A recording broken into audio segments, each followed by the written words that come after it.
ఇలాగే చదువుతున్నాం.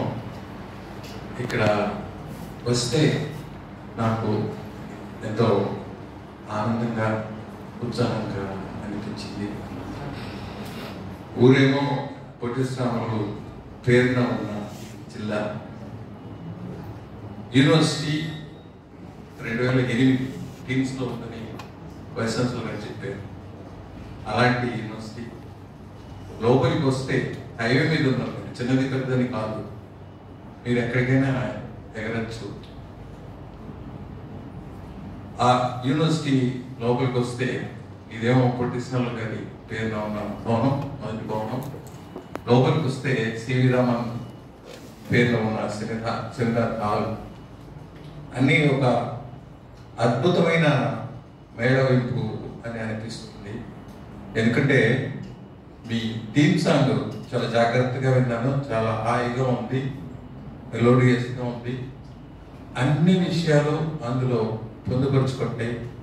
అంటే ఇంద్రధనస్సులో సృష్టిలో ఎన్ని రంగులు కావాలంటే అన్ని రంగులు ఇంద్రధనస్సు నుంచి మనం పెనుకోవచ్చు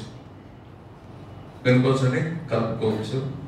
అటువంటి క్యాంపస్ని చూసే అవకాశం మిత్రులు అనకూడదు, ఆయన వైస్ ఛాన్సలర్, నెక్స్ట్ గవర్నర్ హోదా మిత్రుడే కానీ, కాబట్టి వైస్ ఛాన్సలర్ గారిని కలిసే అవకాశం వారు నాకు కల్పించారు. చాలా చాలా సంతోషం. ఎందుకంటే ఈ నెల్లూరులో రేడియో స్టేషన్ ఉంది. ఆ రేడియో స్టేషన్ వచ్చి నాకు ఒక చిన్న అనుబంధం కూడా ఉంది. ఇప్పుడు అది ఫంక్షన్ అవుతుంది స్టేషన్. అయితే ఆ స్థలాన్ని ఎంపిక చేసి ఆ భవనం కట్టడానికి ముందు భూమి పూజ జరిగింది. సెంట్రల్ మినిస్టర్ వచ్చారు, మా డైరెక్టర్ జనరల్ వచ్చారు. I was in charge of that. అంటే I was holding additional charge. I was director Tirupati, holding additional charge of Kadapa, additional charge of Vijayawada. అలాగా అది ఐ థింక్ మార్చ్ 31 జరిగినట్టుంది ఆ అకేషన్. అక్కడ వచ్చాను. అది కూడా ఈ దరిదాపులే ఉంటుంది. అటువంటి అకేషన్ కల్పించిన వైస్ ఛాన్సలర్ గారికి ధన్యవాదాలు తెలియజేస్తూ, వారిని వైస్ ఛాన్సలర్గా ఇప్పుడు చూస్తున్నాను. ఎందుకంటే నేను తిరుపతిలో పనిచేశాను 2008 ఆగస్టు దాకా.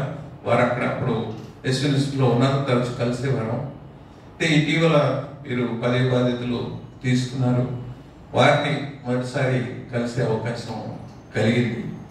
అటువంటి అవకాశం కల్పించారు మీ అందరి సమక్షంలో. అయితే కనుక నా ఆనందం కోసం, నా తృప్తి కోసం వారిని గౌరవిద్దాం అనుకుంటున్నాను. అధ్యక్షులు విజయ్ గారి అనుమతితో నేను